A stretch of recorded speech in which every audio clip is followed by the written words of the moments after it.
नमस्कार साथियों।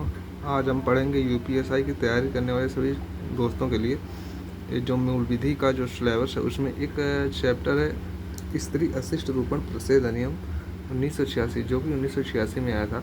तो इसके बारे में हम पढ़ेंगे। काफ़ी छोटा मतलब भाग है, इसमें केवल 10 धाराएं हैं, तो इसको हम काफ़ी आसानी से याद कर सकते हैं। हम आप लोगों को इसके बारे में एक ट्रिक के माध्यम से बता देंगे। आप देख सकते हैं केवल एक पेज में ही पूरे का पूरी जो धाराएँ हैं वो कंप्लीट हो चुके हैं। तो इसको पहले सबसे पहले मतलब किसी भी धारा को, किसी भी अधिनियम के बारे में पढ़ने से पहले उसके बारे में हमको जानना चाहिए। सबसे इम्पॉर्टेंट चीज़ें होती हैं कि कब पारित हुआ था और कब इसे लागू किया गया था। तो जो स्त्री अशिष्ट रूपण प्रतिषेध अधिनियम है ये 23 दिसंबर 1986 को पारित अधिनियमित हुआ था और इसे लागू किया गया था 2 अक्टूबर 1987 को, यानी 86 में लागू और 87 में इसे 86 में अधिनियमित हुआ था और लागू हुआ था 1987 में। तो इसे आप एक तरीके से याद करते हैं, मतलब कर सकते हैं लागू कब होगा, 2 अक्टूबर 1987 गांधी जी की जयंती होती है 2 अक्टूबर को, तब लागू किया गया था। 23 दिसंबर को 1986 को अधिनियमित पारित हुआ था और 2 अक्टूबर 1987 को इसको लागू किया गया था। अच्छी बात इसमें यह है कि इसमें कोई भाग नहीं है, इसमें कोई अनुसूची नहीं है। इसमें आपको ना कोई भाग याद करना, ना कोई अनुसूची याद करना। केवल आपको एक चीज़ याद रखना है कि इसमें कुल धाराएँ केवल 10 हैं। इसमें टोटल धाराएँ 10 हैं। धारावन संक्षिप्त नाम, विस्तार एवं प्रारंभ, मतलब इसका जो नाम कहाँ तक है, इसका विस्तार कहाँ तक है, इसका प्रारंभ कब हुआ था। तो प्रारंभ जो हुआ था 2 अक्टूबर 1987 को हुआ था। इसके बारे में तो आप जानते हैं। तो इसका जो प्रारंभ हुआ था 2 अक्टूबर 1987 को, लेकिन ये जो धारा है, ये अधिनियम जो है 1986 का अधिनियम है, लेकिन लागू हुआ था 1987 में। तो पहला चीज़, किसी भी मतलब अधिनियम होता है तो उसकी जो धारावान होती है, इसके बारे में कोई भी रहेगा तो आप ये चीज़ याद रखिएगा। उसमें पहली धारा में पूछेगा संक्षिप्त नाम, विस्तार एवं उसका प्रारंभ। तो इसका संक्षिप्त नाम यही है, स्त्री अशिष्ट रूपण प्रतिषेध अधिनियम 1986। इसका विस्तार संपूर्ण भारत पर है। इसका प्रारंभ जो हुआ था ये ही हुआ था, आप देख सकते हैं 2 अक्टूबर 1987 को। धारावन तो मतलब ये हो गया कि मतलब संक्षिप्त नाम, विस्तार और प्रारंभ। धारा 2 जो होती है, धारा सेकंड जो होती है, धारा सेकंड में कोई भी अधिनियम रहेगा उसमें परिभाषा दी रहेगी, मतलब इसके बारे में समझा रहेगी परिभाषाएं क्या क्या होती हैं। तो परिभाषा में सबसे पहले धारा 2(1) जो है, धारा जो सेकंड है, इसमें कई परिभाषाएं दी रहते हैं। तो जो कई परिभाषा में सबसे पहली परिभाषा सेकंड ए है, धारा 2 का ए है। इसमें विज्ञापन की परिभाषा दी है। ठीक, विज्ञापन की परिभाषा मतलब विज्ञापन किसे कहा जाएगा, स्त्री प्रतिषेध अधिनियम में विज्ञापन किसे कहा जाएगा। तो विज्ञापन जैसे मान के चलिए, इसमें लिखा नहीं हूँ मैं, लेकिन विज्ञापन के रूप में सूचना हो गया, परिपत्र हो गया, डॉक्यूमेंट हो गया, लाइट, स्मोक, गैस, मतलब किसी भी तरीके से अगर विज्ञापन किया है, आप टीवी में देखते होंगे, उसे विज्ञापन की परिभाषा दिया गया है।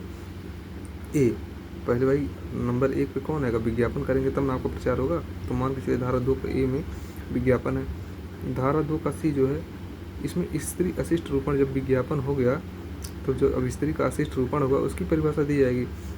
इसकी मतलब इसको परिभाषा, इस परिभाषा में क्या होगा, इसमें अगर स्त्री की बनावट, उसकी अपमानजनक, उसका भद्दा चित्र, उसकी मतलब किसी भी अंग को लेकर, किसी भी चीज़ को लेकर अशिष्ट बातें की जाती हैं, उल्टी सीधी बातें की गई हैं, तो ये विज्ञापन के अंतर्गत है। कौन से विज्ञापन में, जो स्त्री के अशिष्ट रूपण है इसकी परिभाषा के अंतर्गत आएगा। ठीक, पहले में विज्ञापन जो हो गया तो स्त्री के ऊपर कमेंट करेंगे। आप विज्ञापन कर चुके हैं तो स्त्री के ऊपर अगर गलत कमेंट कर रहे हैं तो ये हो गया स्त्री अशिष्ट रूपण की परिभाषा। और धारा डी, डी मतलब लेबल की परिभाषा। लेबल एक तरीके से समझ सकते हैं कि लेबल हो गया, जैसे किसी पैकेज पर कोई चीज़, जैसे साड़ी उड़ी कोई लेता है नया नया, उस पर अगर कोई लेबल लगा रहता है ना, तो अगर कोई चिपकाई गई है, दिखाई गई है, जैसे मान लीजिए कोई स्टाम्प लगाया गया, प्रिंट किया गया, तो लेबल की परिभाषा हो गई एक तरीके से। ठीक, इस अधिनियम में आपको मान के चलिए कि स्त्री के शरीर से संबंधित, स्त्री के मतलब किसी भी बनावट को लेकर जो कमेंट किया जाए, प्रचार किया जाए, विज्ञापन किया जाए, उसी को लेकर ये अध्याय है। धारा 3 जो हो गया, स्त्री के अशिष्ट रूपण वाले विज्ञापन पर प्रतिबंध हो गया। और धारा 4, जब भाई स्त्री के अशिष्ट रूपण पर प्रतिबंध लगा चुके हैं आप, तो जो लोग, बहुत लोग होते हैं कि सोचते हैं कि प्रतिबंध लग गया तो हम किस तरीके से प्रचार करें, तो लोग क्या करते हैं, पुस्तिकाओं के माध्यम व प्रकाशन डाक द्वारा भेजे जाने पर रोक। सरकार ने कहा कि हमने केवल स्त्री के अशिष्ट रूपण वाले विज्ञापन पर ही नहीं प्रतिबंध लगाया है, हमने प्रतिबंध लगाया उन पुस्तिकाओं के प्रकाशन पर भी जो स्त्रियों की अशिष्ट रूपी संबंधी किसी भी चीज़ का उत्पादन करते हैं, उसको बेचते हैं, किराए पर देते हैं, इन सभी चीज़ों पर भी हम रोक लगाते हैं। तो धारा 1 आपने देख लिया कि संक्षिप्त नाम हो गया, धारा 2 जब आप आएंगे तो परिभाषा दिया गया है धारा 2 का, पहले धारा 2 में परिभाषा दिया गया है सबका। धारा 2 का ए में आप विज्ञापन की परिभाषा पढ़ेंगे, धारा 2 का सी में आप अशिष्ट रूपण, स्त्री का अशिष्ट रूपण हो गया तो भाई उसके लेबर परिभाषा होगी, लेबर की परिभाषा होगी तो स्त्री के अशिष्ट रूपण और विज्ञापन पर प्रतिबंध लगा दिया गया। जब विज्ञापन पर प्रतिबंध लगा दिया गया तो 4 में क्या करते हैं लोग, पुस्तक पुस्तिकाओं के माध्यम से चोरी के माध्यम से बेचते हैं तो सरकार ने उस पर भी रोक लगा दिया। धारा 6 जो है ये 3 और 4 के अंतर्गत जो आते हैं और उसका उल्लंघन जो करता है उसके लिए इस पर दंड है। अगर जो धारा 3 और 4 का उल्लंघन किया उसको धारा 6 के अंदर दंड दिया जाएगा। दंड में क्या क्या रहेगा, पहली बार अगर वो अपराध करता है, उल्लंघन करता है इन धारा 3 और धारा 4 का, तो उसके लिए दंड ये है कि पहली बार उसे 2 साल की सज़ा होगी और 2000 तक का जुर्माना लग जाएगा। मतलब ये तो मतलब धारा जुर्माना हो गया। लेकिन अगर इतना करने के बाद वो नहीं मानता, दूसरी बार करता है, तो ये इसके लिए कम से कम 6 माह की जेल और कम से कम 10,000 का जुर्माना, 10,000 से 1 लाख तक का भी जुर्माना हो सकता है। ठीक है। और धारा 7 एक तरीके से इसको आप एक साथ याद कर सकते हैं कि धारा 7 मतलब 7 मतलब कंपनी, 7 मतलब कंपनी। धारा 7 यानी कंपनी द्वारा अपराध। कंपनी भी कई अपराध करते हैं, जैसे कंपनी ने क्या किया कि कोई अपराध कर दिया, मतलब अपराध मतलब स्त्री के अशिष्ट रूपण संबंधी कुछ भी विज्ञापन कर दिया, कुछ और प्रसार कर दिया, तो उसमें अपराध पर उसको दोषी माना जाएगा कंपनी को। और कंपनी को दोषी किसको माना जाएगा, कंपनी के उस हर सदस्य को माना जाएगा जो उस समय क्या था, मौजूद था। ठीक, कंपनी के उस सदस्य को दोषी माना जाएगा तो मौजूद था। धारा 7 यानी कि कंपनी, 7 यानी कंपनी द्वारा अपराध और कंपनी के हर सदस्य को दोषी माना जाएगा। धारा एक बार ऊपर से देखिए, धारा 3-4 स्त्री के अशिष्ट रूपण आपने विज्ञापन किया तो उस पर सरकार ने प्रतिबंध लगाया। जब सरकार ने धारा 3 पर प्रतिबंध लगाया तो 4 के तहत लोग क्या करते थे कि कहें कि हम पुस्तक पुस्तिकाओं के माध्यम से व डाक द्वारा भेजे के माध्यम से स्त्री का अशिष्ट रूपण का प्रयोग करेंगे, तो सरकार ने उन पर भी पुस्तक पुस्तिकाओं पर भी रोक लगा दिया। और धारा 5 नहीं उतना इम्पॉर्टेंट, धारा 6 के तहत क्या हुआ कि धारा 3 और 4 का जो उल्लंघन करेगा उसके तहत दंड है।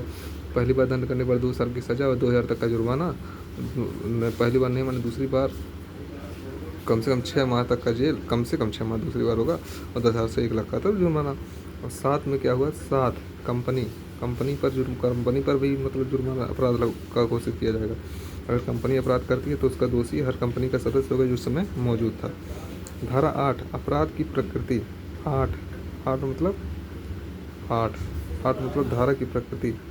मतलब धारा की प्रकृति इसमें 2 तरीके से होती है। एक संघीय होता है, संघीय मतलब इसमें पुलिस जो होती है आपको बिना सूचना के गिरफ्तार कर सकती है। एक जमानती होता है जिसमें मतलब आपको बताया जाएगा। धारा 9 मतलब नो केस। धारा 9 मतलब नो। ये सद्भावपूर्वक अगर कार्रवाई के लिए मतलब केंद्र राज्य सरकार अगर आपको गिरफ्तार करती है, कुछ करती है, तो आप उस पर केस दायर कर ही नहीं सकते। सद्भावपूर्वक मतलब अच्छे से, अगर आप गलत हैं तो सरकार मतलब ये गिरफ्तारी आपकी होती है तो आप उस पर कोई केस नहीं कर सकते। 7 मतलब 7 हो गया। 8 मतलब प्रकृति हो गया। 8/2 कर देंगे, 4 कर देंगे, 2 टाइप आ जाएगा। 2 टाइप मतलब संघीय ऐसे जमानती। धारा 9 मतलब नो केस, आप गवर्नमेंट राज्य केंद्र सरकार पर कोई कार्रवाई दायर नहीं कर सकते। धारा 10 यानी कि लास्ट धारा जो है धारा 10 बस। धारा 10 बस किसके बस में है ये धारा, भाई केंद्र सरकार के बस में है, किसी के बस में नहीं है। धारा केंद्र सरकार में। धारा 10 हो गया बस, और ये बस किसके बस में करने की, बस ये केवल केंद्र सरकार के बस की बात है कि यही कर सकती है। एक बार जल्दी से इसको रिवाइज कर लेते हैं। ये स्त्री अशिष्ट रूपण प्रसिद्ध धारा 1986 में नियमित हुआ था और 23 दिसंबर 1986 में नियमित लागू हुआ था। 2 अक्टूबर 1987 में जिस दिन गांधी जी ने जन्म लिया था उस दिन इसको लागू किया गया था। इसमें कोई भाग नहीं, कोई अनुसूची नहीं है। इसमें 10 धाराएं केवल है। पहली धारा में संक्षिप्त नाम विस्तार दिया जाता है, प्रारंभ दिया जाता है। धारा 2 में परिभाषा के अंतर्गत पहली परिभाषा विज्ञापन, 2 का 1 में विज्ञापन, 2 का सी में स्त्री अशिष्ट रूपण की परिभाषा, मतलब उसकी बनावट, अपमानजनक किसी भद्दे चीज़ उसको गलत दिखाया गया, स्त्री का अपमान किया गया, अपमानजनक मतलब स्त्री अशिष्ट रूपण की परिभाषा दी गई है। 2 का डी में लेबल की परिभाषा, मतलब प्रिंट हो गया, कोई चीज़ चिपकाई गई, लेबल हो, चिन्हित किया गया, ये सब क्या हो गया, लेबल की परिभाषा हो गया। 3 यानी कि स्त्री अशिष्ट रूपण की परिभाषा विज्ञापन पर नहीं, स्त्री रूपण की परिभाषा 2 का सी में है। धारा 3 के तहत इसी ऐसे रूपण वाले विज्ञापन पर प्रतिबंध लगा दिया गया। धारा 4 में 3 वाले जब नहीं मान रहे थे तो 4 पुस्तक पुस्तिकाओं के प्रकाशन के माध्यम से करते थे, सरकार ने इस पर रोक लगा दिया। धारा 6 यानी 3 और 4 का जो मान नहीं रखेगा उसके लिए दंड है। पहली बार दंड 2 साल की सज़ा, 2000 तक का जुर्माना। दूसरी बार सज़ा कम से कम 6 माह की जेल, 10,000 तक से 1 लाख का जुर्माना। 7 मतलब 7 कंपनी का साथ, कंपनी ने अगर अपराध कर दिया तो उसका दोषी हर व्यक्ति माना जाएगा, जो सदस्य माना जो उस समय मौजूद था। 8 मतलब 8/4 कर देंगे। दो प्रकार की इसमें मतलब प्रकृति है धारा की अपराध की। एक संज्ञेय है जिसमें मतलब आपको पुलिस बिना जानकारी के गिरफ्तार कर सकती है। जमानती, इसमें आपको जमानत मिल सकती है। धारा 9 मतलब नो केस, किसके ऊपर नो केस होगा? केंद्र राज्य सरकार के ऊपर, अगर सद्भावपूर्वक आपके ऊपर कार्रवाई करके नो केस कर सकते हैं। धारा 10 यानी बस किसकी बस में ये धारा लागू करना? केवल केंद्र सरकार के बस में है। तो आप, उम्मीद है, आई होप कि आप लोगों को ये ट्रिक काफ़ी पसंद आई हुई।